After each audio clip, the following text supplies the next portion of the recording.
अस्सलाम वालेकुम dear students, उम्मीद है आप सब ठीक होंगे।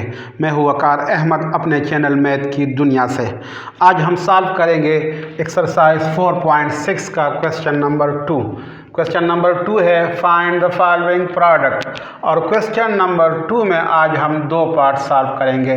पार्ट फर्स्ट है 2p + 1 और 2p इंटू 4p स्क्वायर + 1 और 4p स्क्वायर - 1। और दूसरा पार्ट है 3/2p - 2/3p multiply by 9/4p square + 4/9p square + 1। तो सबसे पहले हम पार्ट फर्स्ट को सॉल्व करते हैं और सोल्यूशन में यहाँ इसको दोबारा लिख लेते हैं। सोल्यूशन 2p + 1 और 2p multiply by 4p square + 1 और 4p स्क्वायर - 1। अब इस क्वेश्चन को सॉल्व करने के लिए हम क्यूब का एक फार्मूला यूज़ करेंगे। हमारे पास क्यूब का फार्मूला है a³ + b³ = a + b multiply by a² + b² - ab। अब इस फार्मूले की बुनियाद पे हम इस क्वेश्चन को यहाँ पे इस तरह लिख सकते हैं 2p + 1 और 2p multiply by 4p square की जगह हम लिखेंगे 2p होल स्क्वायर। यहाँ पे इस क्वेश्चन में हमारे पास a की जगह 2p है और b की जगह 1 और 2p है। तो यहाँ पे हम लिखेंगे a + b की जगह 2p + 1 और 2p मल्टीप्लाई बाई a² की जगह हमने लिख लिया 2p होल स्क्वायर। यहाँ पे 4p स्क्वायर है तो इसकी जगह हमने लिख लिया 2p होल स्क्वायर प्लस 1 और 2p होल स्क्वायर। 1 और 4p स्क्वायर की जगह मैंने यहाँ पे लिख लिया 1 और 2p होल स्क्वायर -1 है यहाँ पे। तो यहाँ पे फार्मूले में हमारे पास है -ab। तो a की जगह हमारे पास 2p है तो हम यहाँ पे 2p लिखेंगे और b की जगह 1 और 2p है तो यहाँ पे हम 1 और 2p लिखेंगे। ये 2p और ये 2p ऑलरेडी आपस में कैंसल होते हैं तो यहाँ पे 1 ही आता है। तो ये हमने एक्सपेंडेड फॉर्म लिख लिया इस फार्मूले का a³ + b³ = a + b into a² + b² - ab। तो यहाँ पे इस एक्सपेंडेड फॉर्म की जगह हम लिख सकते हैं 2p होल क्यूब + 1 और 2p होल क्यूब। और नेक्स्ट स्टेप में हम इसको इस तरह लिखेंगे 2p होल क्यूब का मतलब है 2 के ऊपर अलग क्यूब है और p के ऊपर अलग क्यूब है। तो 2 के क्यूब का मतलब यह है कि हमने 2 को 3 टाइम्स मल्टीप्लाई करना है। 2 2 * 4 4 2 * 8।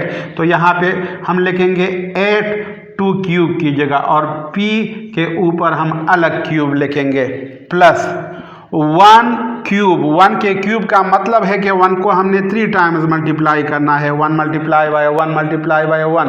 तो इससे हमारे पास आंसर आता है 1, वो हम यहाँ पे लिखेंगे। और नीचे हम 2p होल क्यूब की जगह लिखेंगे 8p³। तो ये हमारा फाइनल आंसर आ गया इस पार्ट का। अब नेक्स्ट पार्ट 2 को देखते हैं। पार्ट 2 को भी हम क्यूब ही के फार्मूले से सॉल्व करेंगे। सबसे पहले सॉल्यूशन में हम इस क्वेश्चन को यहाँ पे दोबारा लिखेंगे 3/2p - 2/3p multiply by 9/4p square + 4/9p square + 1।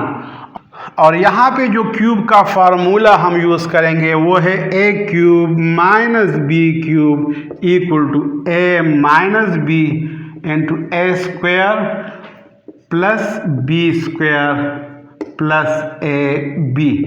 अब इस क्वेश्चन में a की जगह हमारे पास 3/2p है और b की जगह हमारे पास 2/3p है। तो हम इस क्वेश्चन को यहाँ पे इस तरह लिख सकते हैं 3/2p - 2/3p। ये हमने इसी तरह ही लिख लिया मल्टीप्लाई बाय 9/4p स्क्वायर की जगह हम लिख सकते हैं 3/2 पी होल स्क्वायर। ए की जगह हमारे पास 3/2p है तो ए स्क्वायर की जगह हम लिखेंगे 3/2p whole square plus 4/9p square की जगह हम लिखेंगे 2/3p होल स्क्वायर। इसलिए कि यहाँ पे हमारे पास b की जगह है 2/3p तो b स्क्वायर की जगह हम लिखेंगे 2/3p whole square. 4/9p square को हम 2/3p होल स्क्वायर b लिख सकते हैं प्लस ए बी। यहाँ पे फार्मूले में ए बी है तो यहाँ पे हम a की जगह लिखेंगे 3/2p, ये a की जगह हम लिखेंगे और b की जगह हम लिखेंगे 2/3p। अब 3 इस 3 के साथ कैंसल होगा, 2 इस 2 के साथ कैंसल होगा और p भी आपस में कैंसल होगा तो यहाँ पे 1 ही आता है। ये यहाँ पे 1 मौजूद है तो हमने यहाँ पे फार्मूले की बुनियाद पे इसको इस तरह लिख लिया 3/2p इंटू 2/3p। अब नेक्स्ट स्टेप में हम इसको इस तरह लिख सकते हैं, ये एक्सपेंडेड फॉर्म आ गया हमारे पास क्यूब के फार्मूले का तो हम इसको नेक्स्ट स्टेप में इस तरह लिखेंगे 3/2p whole cube minus 2/3p whole cube. और नेक्स्ट स्टेप में हम इसको सिंप्लीफाई करेंगे और इसको इस तरह लिखेंगे 3 के क्यूब का मतलब यह है कि हमने 3 को 3 टाइम्स मल्टीप्लाई करना है। 3 मल्टीप्लाई बाई 3 से आता है 27। 3 3 9, 9 3 27 तो 3 क्यूब की जगह हम लिखेंगे 27 और p के ऊपर अलग क्यूब लिखेंगे और नीचे 2 क्यूब की जगह हम लिखेंगे 2 मल्टीप्लाई बाई 2 से आता है 8 तो यहाँ पे हम लिखेंगे 8।